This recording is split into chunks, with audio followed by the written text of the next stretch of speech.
Welcome to Washington Post Live. I'm David Ignatius, a columnist at the Post.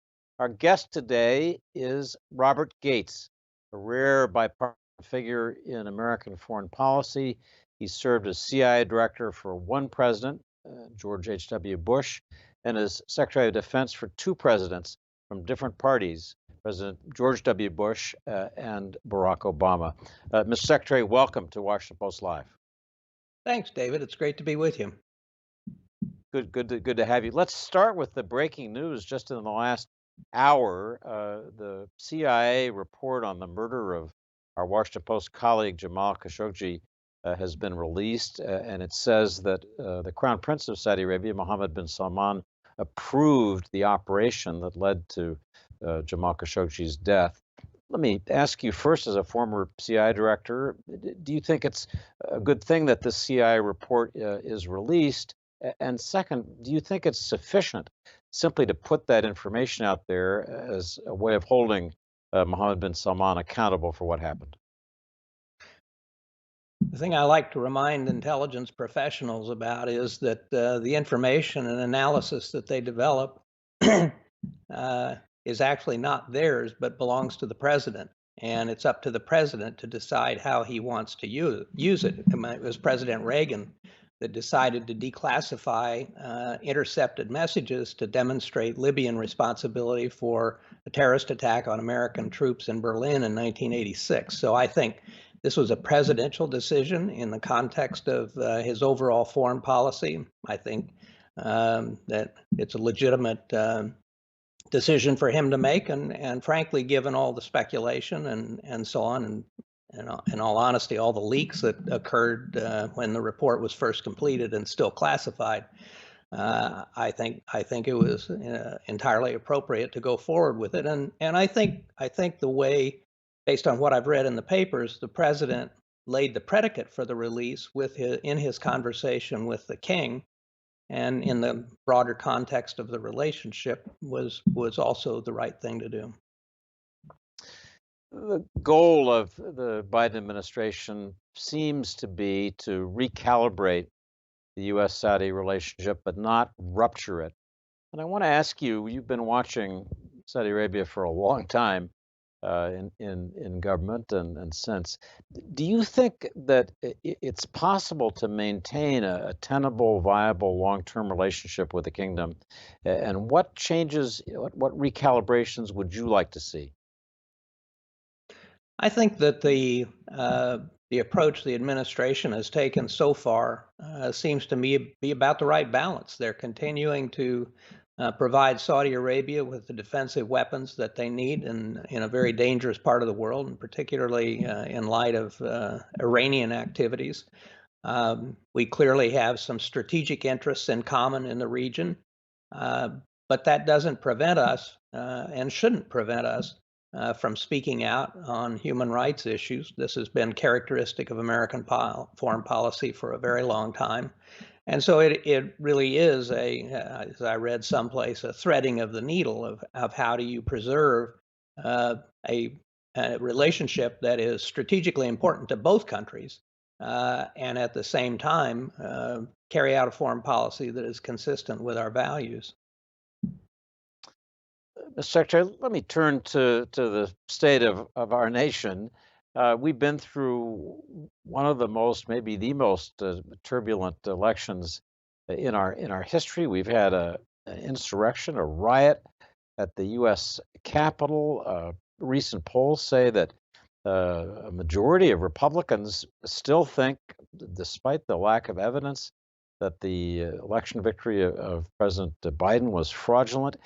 I want to ask you how you think our new president is doing after just over a month in office. How's President Biden doing in trying to put this fractured country back together?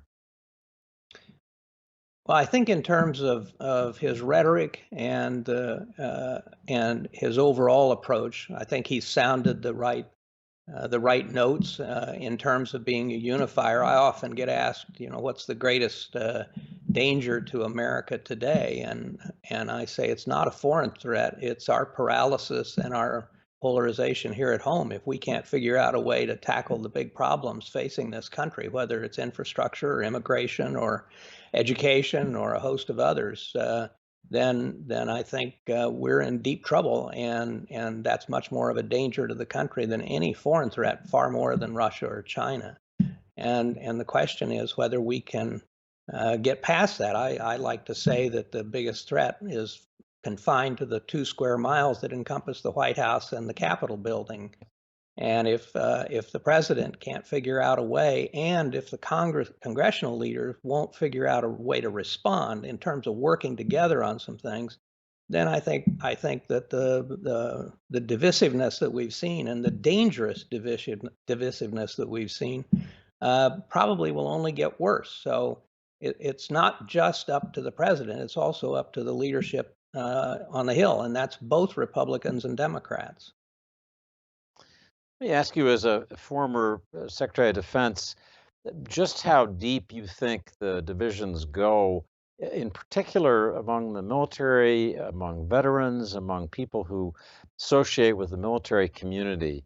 As you know, Secretary of Defense Lloyd Austin has ordered a stand down to try to get a better sense of what kind of extremism is there in the ranks and among military people generally. What's your instinct about that? Do you think that the military is as divided as the country as a whole? And what do we do about that? How do we get officers and soldiers, sailors, to all be rowing in the same direction? I'd start with the reality that I think that our military and the views within our military are a reflection of the views of our population as a whole, and that's a good thing in many respects. That our military has as diverse a point. People in our military have as diverse a point of views on various issues facing the country as a whole. It'll be almost 10 years since I stepped down as secretary.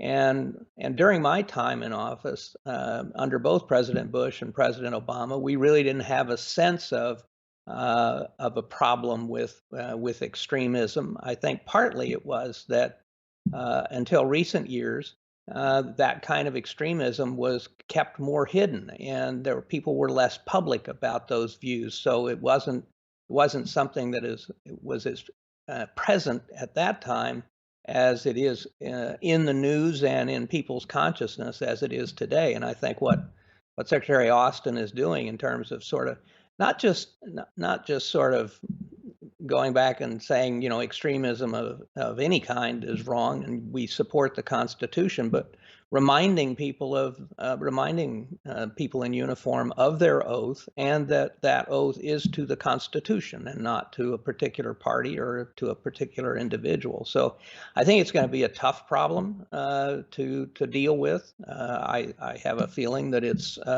a presence. How big it is, I don't think anybody really knows. But I believe that the vast majority of people who wear the uniform of the country totally support their oath to the Constitution and are not extremists. I think this, whatever the size of the group, it's a very small minority. If you were Secretary of Defense today, would you consider issuing new rules that limit what members of our armed forces who've sworn that oath can say on social media? I think that's one of the trickiest questions that's embedded in this debate. What's your gut tell you about that? Well, there are limitations in terms of what people in uniform can say and do because of military discipline. By the same token, as you suggest, I mean it's a tough decision in terms of where do you maintain good order and discipline and unit cohesion, and where do you begin to infringe on a soldier's individual First Amendment rights to speak his mind. I think that the first threshold where you can take action and where you can have some pretty serious consequences is anybody who advocates violence or anyone who supports those who advocate violence. I think that's a threshold that is easier to understand than simply expressing support for a particular point of view or another. So we try on Washington Post Live to turn to our viewers for their questions, and we have one from Nathan Talbot, who lives in Florida, who asks a question that's it's a pretty blunt one, but for a former Secretary of Defense under Republicans, did Donald Trump wreck the Republican Party? Uh, pretty blunt, as I say. What's your feeling as you look at the party state of some disarray? What's your feeling about what's ahead? Well, I would say domestic politics has never been one of my particular strengths, David, but I would say this. I think that what President Trump tapped into in America was a broad band of disillusionment among a lot of Americans that the establishment, that politicians of both parties had ignored their interests, had ignored their values, and had not taken them seriously. And basically that they had been sidelined. And these are people who have culturally conservative views. It is people who have held blue collar jobs that have disappeared either through technology or through globalization. And I think people felt abandoned, and so I think you're seeing this interesting switch leave President Trump out of the picture, of the Republican Party actually becoming more of a blue collar party than it has ever been in its history, and the Democratic Party more a party of the suburbs and urban areas. So there's a big issue here that goes beyond President Trump and sort of the fate of the Republican Party. I think that both parties face some big challenges, and that is how do both of them take into account the concerns of, among other things, those 73 million people that voted for President Trump last November, that go beyond the rhetoric and go beyond the tweets, but get at issues that affect Americans on a day-to-day basis. And I think that both parties are trying to figure out how to do that. But both parties over decades, David, I mean, all these jobs were being lost in the Midwest, and where were the national programs from either Democrats or Republicans for apprenticeships, for retraining and through community colleges, or partnerships through community colleges and companies? Neither party really took those problems seriously, and so we are where we are, as the saying goes. So I think the Republican Party does face some challenges, but the interesting thing also about the election last fall was they did pick up seats, and they also did pretty well, improved their performance at least at a pretty low level among Hispanics and among African Americans. So I think the question is kind of where do the parties go from here in a way that tries to bridge to the people who voted for President Trump and say, we actually understand what your concerns are, and by the same token, the Republicans figuring out how to expand that base. President Biden often talks in those terms about reaching out to the people who didn't vote for him. We'll see how he does with that, but that's a helpful examination of the question. Let me turn, Ms. Secretary, to something you and I have talked about many times over the years, and that's the problem of Afghanistan, now America's longest war. President Biden's facing a very difficult choice. We have a May 1 deadline that was negotiated by the Trump administration for the withdrawal of the remaining 2,500 U.S. soldiers from Afghanistan. President Biden's being warned that if he withdraws those troops, there's every chance that the government in Kabul might be unable to cope, might be overwhelmed, and that Afghanistan might be plunged back into an all-out civil war. So his choice is either to meet the deadline, pull the troops out, uh, keep them there for a while, a limited period that maybe he could negotiate with the Taliban, or leave them there indefinitely for what could be a long period. You know that Afghanistan problem as well as anybody who's been in government. I'm curious what advice you would give President Biden, what you think is the right thing to do in this very difficult set of options. You know, David, I worked for 8 presidents, and the one thing that I came away with was that uh, almost every decision that a president has to make, his choice is to figure out what's the least bad option he gets. If he can decide on.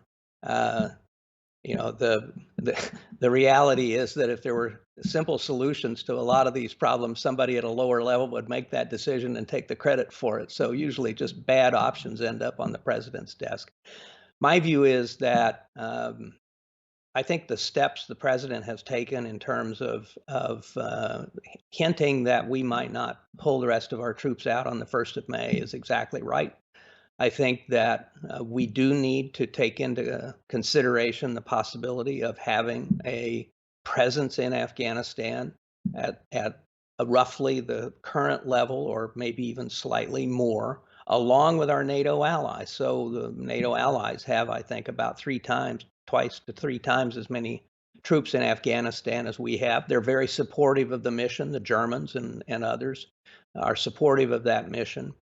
And I think that we may be in a position where we have to tell ourselves we will have an ongoing presence in Afghanistan for some period of time. The problem that we have is the problem we've had all along, and that is the corruption of the Afghan government and the Afghan military forces. You know, I still read reports of how Afghan commanders skim the salaries off from their soldiers and other troops, and it obviously takes away any motivation that those soldiers have to sacrifice.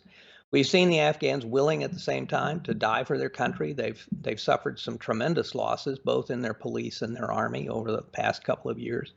But I think my own personal view, if I were advising, would be to convey the signal that we might end up having to have a presence there on the ground at a very low level. We have about 2,500 troops there now, at somewhere around that level for an indefinite period of time, at a minimum, until that presence forces the Taliban to realize that they can't just take all the marbles once we leave. That there is a negotiated solution that preserves, at a minimum, some of the gains for women and girls that have been achieved, and some of the human rights achievements that have been made over the last 20 years or so.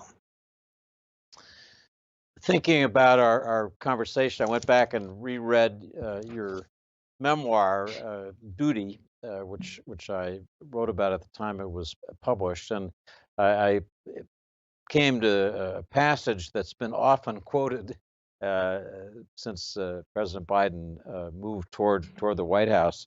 Just briefly read it, and then I want to ask you about it.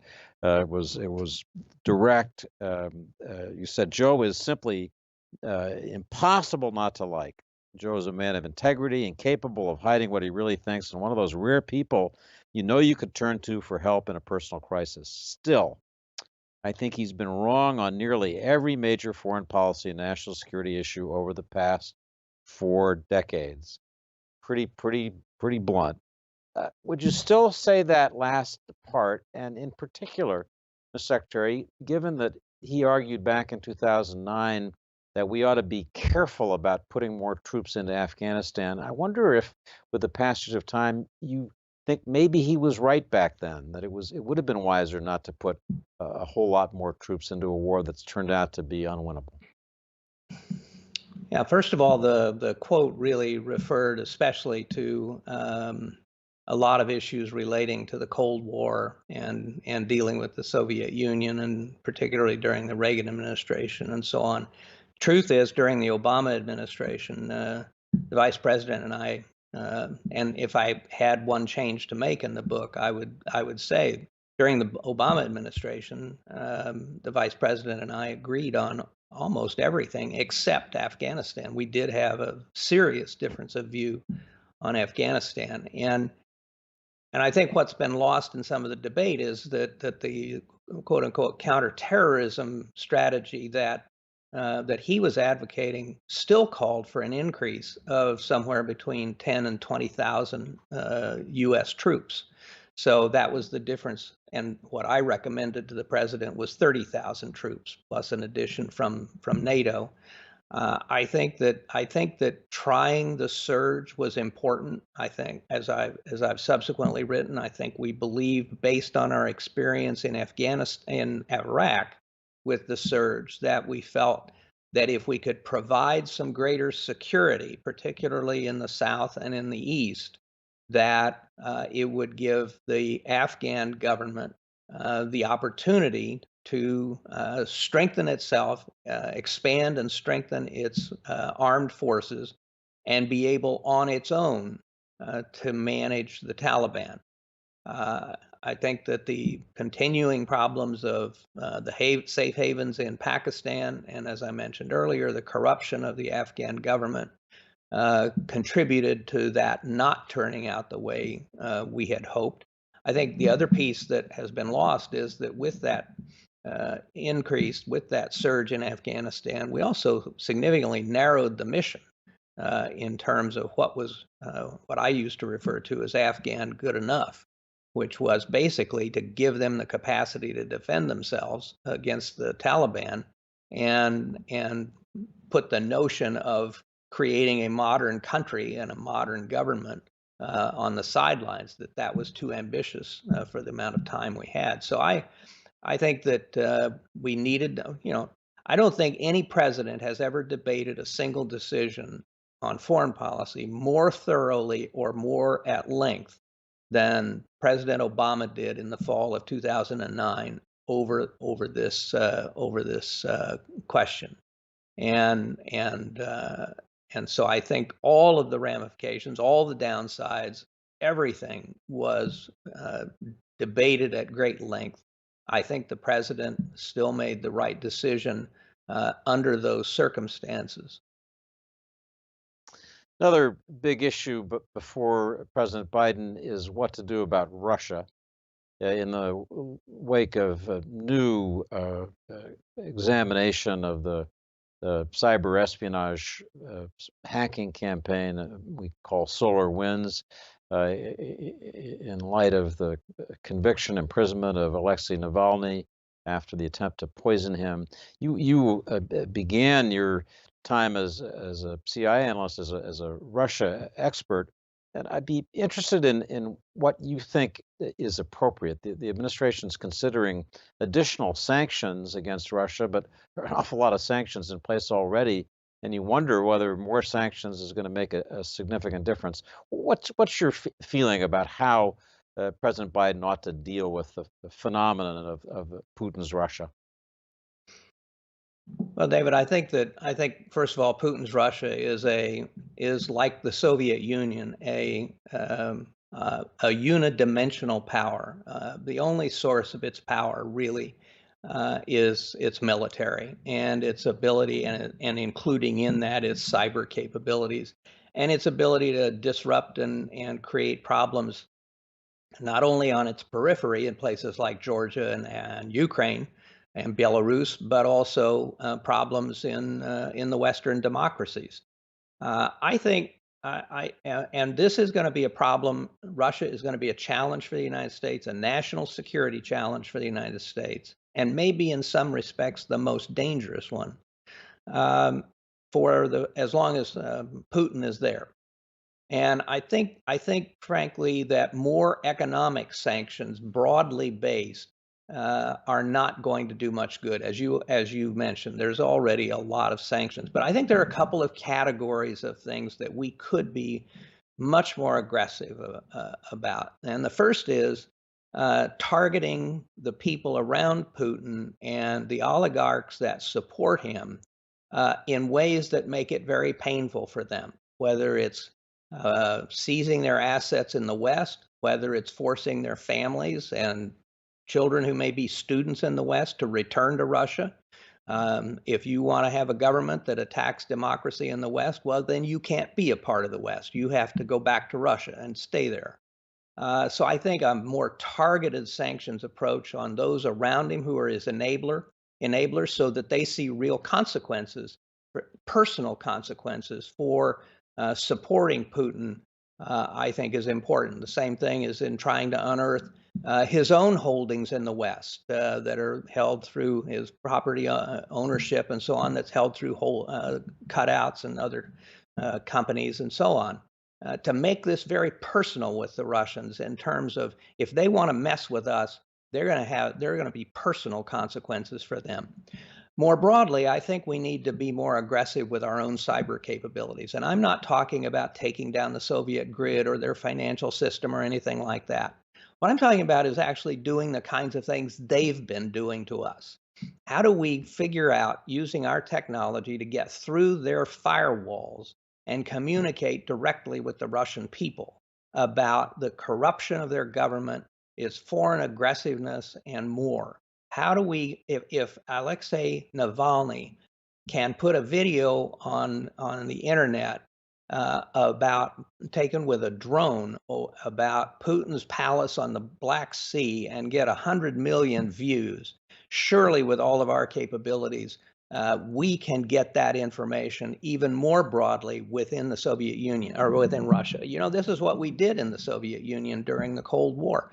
We in very low at a very low level of technology, but we infiltrated millions of books like the Gulag Archipelago and magazines about Russian history and about democracy and about the depredations of their government and what they were doing in Afghanistan and so on and so forth. This was a huge program for the American government, and we had an overt part of it that was run by USIA, and we had a covert part that was run by CIA. Well, using our new technologies, we need to do the same thing. And if Putin thinks that he can interrupt or disrupt our democracies and try and disrupt our democracies, and it's not just the United States, it's France and Germany and Britain and so on, where the Russians have been doing this. It seems to me we ought to be much more creative, much more imaginative about how we go back at the Russians in the same vein that they've come at us, because believe me, I think that they are a lot more vulnerable. That's a fascinating perspective. It could only have come from a former CIA director, I suspect. So so many questions I want to ask you, but let me ask a question about China, and I'm going to draw again on a question that one of our viewers sent in because it goes right to the heart of security issue. David Fast from Wisconsin asks, how critical is the threat of China towards Taiwan? What's your gut tell you about how vulnerable Taiwan is? Yeah, I think it's a really dangerous situation. I think in the broader context of the multidimensional rivalry between the United States and China, the situation with respect to Taiwan is the one that worries me and I think many people the most.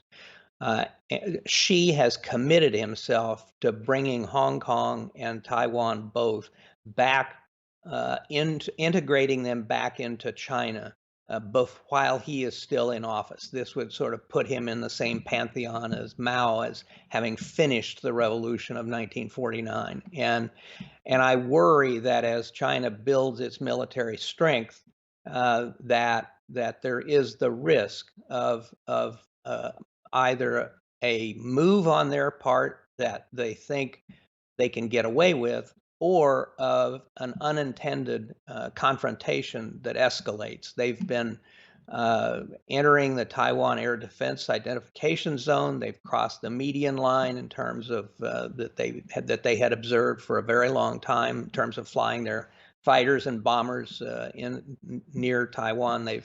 They've sent warships through the Taiwan Straits and around Taiwan. So a lot of threatening gestures. One alternative would be whether Xi would think he could seize some Taiwanese administered islands that are actually quite close to China, as we had a crisis over Quemoy and Matsu back in the 1950s under President Eisenhower. But seize one of those islands and basically say, oh, and it'd be very hard to galvanize American support to try and retake those islands. So it would be a kind of a nibbling strategy, if you will. I think there are other things China can do that would create great pressures on Taiwan, whether it would be a quarantine to prevent more weapons from going in there or try to do so, and that might provoke a confrontation with the United States. So I think this is a really dicey situation, and frankly, I think this is a place, given where President Xi is headed, that we ought to think seriously about whether it's time to abandon our longtime strategy of strategic ambiguity toward Taiwan and basically tell the Chinese that if unprovoked, they take actions against Taiwan, the United States will be there to support Taiwan. And at the same time, tell the Taiwanese if they take actions unilaterally to change the status quo, to go for independence or something like that, they'll be on their own. I think that's a discussion that we ought to have. But I think of all of the avenues where we are going to be facing off with China and trying to deal with challenges, this is the one that concerns me the most. Absolutely fascinating. I really regret that's all the time we have. But, Mr. Secretary, thank you so much for joining us for a great discussion. My pleasure, David, always. So please join us for Washington Post Live programs next week. On Monday at noon, I will be talking with the former CEO of General Electric, Jeffrey Immelt. We have lots more programming ahead for you next week. Please join us on Washington Post Live. Thanks for being with us today.